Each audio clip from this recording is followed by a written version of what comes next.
This is the Build-A-Bear bear that we're modeling our cake after. We're going to use the confetti cake mix by Betty Crocker, and we're going to make the cake according to the box's directions. For the pan, grease with shortening and then flour your pan. Pour the batter in and bake according to the box's fluted pan directions. To make the icing, you'll need 1 cup of shortening in a mixing bowl. Beat this for a few seconds, just enough to break up the shortening. Then add 1 teaspoon of vanilla and 2 tablespoons of milk. Beat this on the low speed until it's incorporated, then turn it to high. While this is beating, measure in another bowl with a sifter 4 cups of icing, 1 tablespoon of meringue powder, and a pinch of salt. Sift these dry ingredients. Now, add 1 spoon of dry ingredients to your shortening in your mixing bowl. Mix on low, then on medium, then stop and add another spoon of dry ingredients. Mix on low again, then mix on medium, and keep repeating this until all the dry ingredients are done and incorporated. Then mix on high speed for about 5 minutes or so. You want your icing nice and light and fluffy. If your icing is too thick, you can add water to this recipe. I usually add a tablespoon of water and then I check to see if it is thin enough. So you're going to take half of your icing in another bowl. With a toothpick, you're going to add the rose color icing color to your icing, a little at a time until you get the desired color that you wish. When you've got the color you want, cover it with some plastic wrap so it doesn't dry out.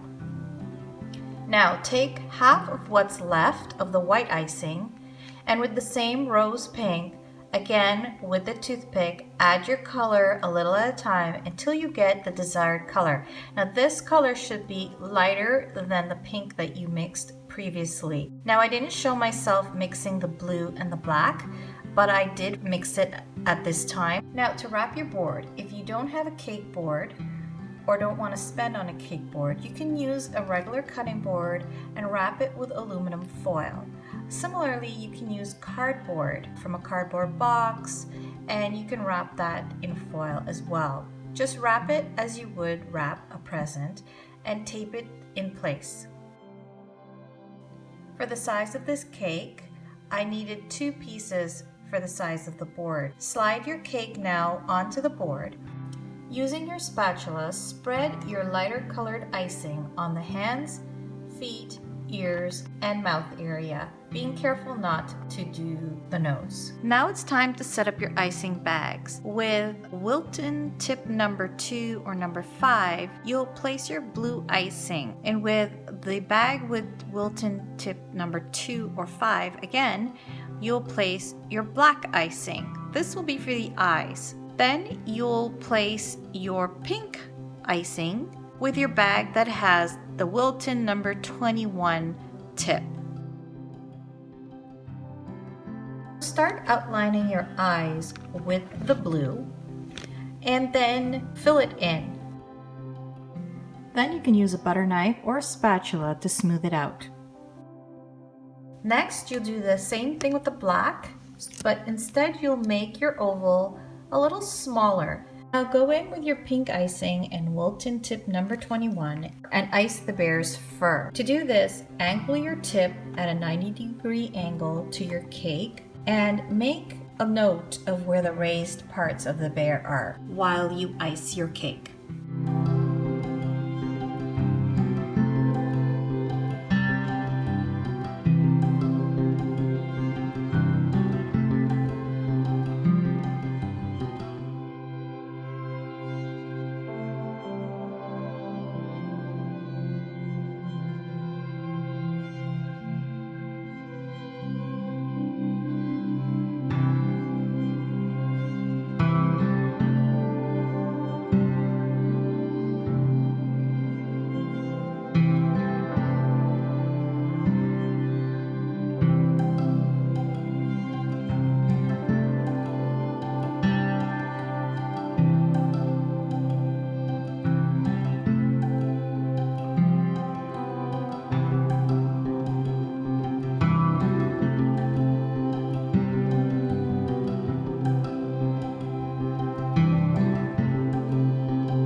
use a butter knife to spread the pink on the nose, and I outlined the nose in black, and that's the same tip that I used on the eyes, which is the number 2 Wilton tip.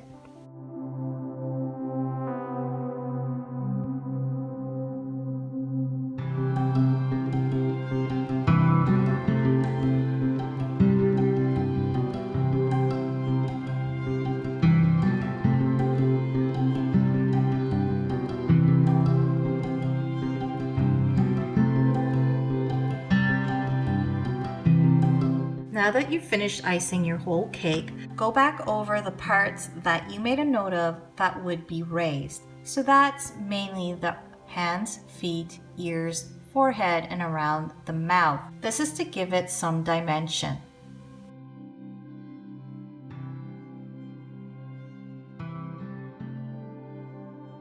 Next, just go ahead and outline the mouth. I just freehanded this. You could also use a toothpick to outline the mouth before you go ahead and pipe it with your icing.